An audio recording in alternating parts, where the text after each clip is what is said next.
अस्सलाम वालेकुम। उम्मीद है सारे भरा ठीक होवोगे। सर्दियाँ आ रही हैं जी। अज हुण कल परसों तो एक नवी खबर गर्दिश कर रही है जी। सूई गैस के बिलों गीज़र का एक अलग तो 2000 रुपये लग के आना शुरू हो जाएगा। ये पाकिस्तानी गौरमेंट आवाम दे नाल पता नहीं करना की चाह रही है कि जदों तो होंदियां गर्मियां तो गर्मियां नूं बिजली के रेट वधा के तो यूनिट वधा के तो पता है कि बिजली ज़्यादा इस्तेमाल होनी है, तो एक लुटन का तरीका उन्होंने ये आ। हुण सर्दी आ रही है तो हुण गैस के बिलों भी कोई ना कोई सिस्टम इन्होंने कर लिया है, तो हुण गैस के बिल भी कम अज़ कम 2000 रुपये तुहाडा आया करेगा। ये पता नहीं इन्होंने कौन मशवरे दिंदा है। उत्ते बैठे जिहड़े नचण वाली दे बच्चे, जिहड़े भी लोग बैठे ने, असल च मसला यह है कि 25 करोड़ की आबादी च ना 24 करोड़ 95 लाख लोग जिहड़े वो साइड ते 5 लाख लोग जिहड़े उन्होंने लाए आ सारे नूं अगे। तो वो 5 लाख लोग जिहड़े आ वो फुल अयाशी च, क्योंकि फैसले ये फैसले वो लोग करते जिन्होंने ना आपकी जेब चों बिल देना, तो जिन्होंने ना आपकी जेब चों खाना पीना। टोटल खर्चे उन्होंने गौरमेंट के ने। मज़े आए पे ने, वो बाहरों आते ने पढ़ के डिग्रियां लैके। असल च कसूर थोड़ा आवाम का भी है कि आवाम उन्होंने मुंतखब करके भेज देंदी है उत्ते कि साढ़े काम करनगे, लेकिन वो सब तो पहले तो अपने काम शुरू कर देंगे ने। गौरमेंट पाकिस्तान नूं चाहिए कोई सादगी अपनावे, और खासकर साढ़े ACDC डिप्टी कमिश्नर साहबान जिन्होंने काली बीगो दे दी है डाले, वो बह के वैसे ही वो फिरौन के पुत्र बन जाते हैं। इन्हों आल्टो गड्डियां देनियां चाहिए ताकि थोड़ी बचत होवे।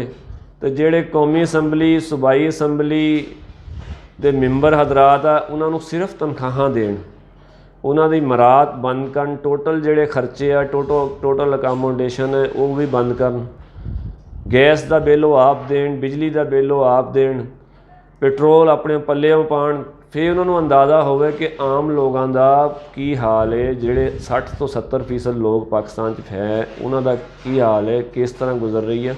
और मैनू यकीन है कि उस तो बाद वो इस तरह के फैसले नहीं करनगे। मुल्क चलते दो कानून ने, एक पासे तो बिल्कुल ही हरियाली है तो दुध शहद दीयां नहरां वां, ते दूसरे पासे बिल्कुल चिट्टियल और गर्म रेगिस्तान है। ये साडे मुल्क का हालात होए ने। अल्लाह ताला इन्हों हदायत देवे जिहड़े उत्ते लोग बैठे ने, वो वाकई वो नचण वाली दे बच्चे ने। क्योंकि मैं उन्हें YouTube पर बह के दूसरी होर लैंगवेज इस्तेमाल नहीं कर सकता कि इन्ना गुस्सा आ रहा, क्योंकि लोग तो पहलों ही मरे पे ने। देहातां ही देख लो, किसान परेशान है, किसानों नूं फसल ला लेंदे ने, उहदा रेट नहीं मिलता, तो खाद मिलती है डबल रेटां ते। बंदा की करे, किस तरफ जावे। बाकी जिहड़ी सूरत हाल आ तुहाडे सामने आ। मैं कोई सियासी आदमी तो नहीं, लेकिन बहुत ही बुरे हालात ने, कारोबारी हालात भी बुरे ने। चलो एक लतीफ़ा सुनाना तुहानूं, थोड़े जे खुश हो जाओगे। एक बंदा भेडां चरा रहा सी, इजड़ लैके जा रहा सी, तो एक उत्थों पढ़िया लिखिया बंदा गुजरिया, कोई फलसफी टाइप का। उन्हें कहा यार तो मैं तेन दसा अगर तेरे को कितनियां भेडां, तो मैनू एक भेड़ दे देंगे। उन्हें कहा हाँ तो दस। कहता तेरे को 300 भेड़ आ। अच्छा इन्ना क्या, तो एक जानवर चुक्या मोढे ते रख लिया तो जान लगा। वो किसान वो जिहड़ा चरवाहा सी, कहता ठहर यार ठहर, अगर मैं तेनों पछाण लिया कि तू कौन आ, तो फिर तू मेरा वापस कर देंगा मेरी भेड़। वो कहता हाँ बिल्कुल। कहता यार तू पढ़िया लिखिया आदमी है, तू मैनूं लगदा कुछ फलसफी या शायर है। वो बड़ा खुश होया, कहता तेनों किद्दां पता लग्या। कहता जनाब जिहड़ा तुसीं ये चुक्या है ना, ये भेड़ नहीं, ये मेरा कुत्ता वा। तो पाकिस्तान की गौरमेंट का भी यही हाल है कि ये उत्ते बैठे लोगों को कख पता नहीं की करना की नहीं करना। वो बाहरों वो वड्डे लोगों की औलाद है, जिहड़े 20-25 साल तो मुलवस है, उन्हों दे भतीजे भाणजे जिहड़े पढ़ के बाहर चल जाते हैं। क्योंकि साढ़े बच्चों वास्ते तो स्कूल तालीम ख़त्म है ना, तालीमी बजट ही इन्ना के रखा कि साढ़े बच्चे पढ़ ही ना सकन, और स्कूलों भी बंद करी जा रहे हैं ताकि अगर ये पढ़ लिख जाएंगे तो आवाज़ कढ़णगे बाहर, बोलणगे साढ़े अगे। तो जिहड़े इन्हां दे अपने बच्चे पढ़ लिख के आते तो उन्होंने इन्नी की अकल हुंदी है कि वो ਕਿਸੇ ਸ਼ੈ 'ਚ ਤਮੀਜ਼ ਨਹੀਂ ਕਰ ਸਕਦੇ।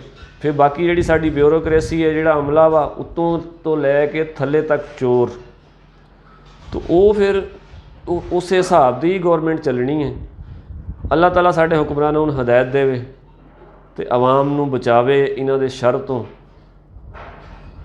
ਮੈਂ ਤਾਂ ਦੁਆ ਕਰਦਾ ਕਿ ਜਲਦੀ ਜਲਦੀ ਇਹ ਜਿਹੜੇ ਤਕਰੀਬਨ 20-25 ਸਾਲ ਤੋਂ ਬੈਠੇ ਨੇ ਬੁੱਢੇ, ਇਹ ਅੱਲਾ ਕਿਸੇ ਦੇ ਮਰਨ ਦੀ ਦੁਆ ਤਾਂ ਨਹੀਂ ਕਰਨੀ ਚਾਹੀਦੀ, ਲੇਕਿਨ ਇਹ ਜਲਦੀ ਜਲਦੀ ਫਾਰਗ ਹੋਣ, ਕੋਈ ਨੌਜਵਾਨ ਨਸਲ ਆਵੇ, ਕੋਈ ਅੱਛਾ ਲੀਡਰ ਸਾਨੂੰ ਮਿਲ ਜਾਵੇ, ਸਾਡੇ ਮੁਲਕ ਦੀ ਤਰੱਕੀ ਹੋ ਜਾਵੇ।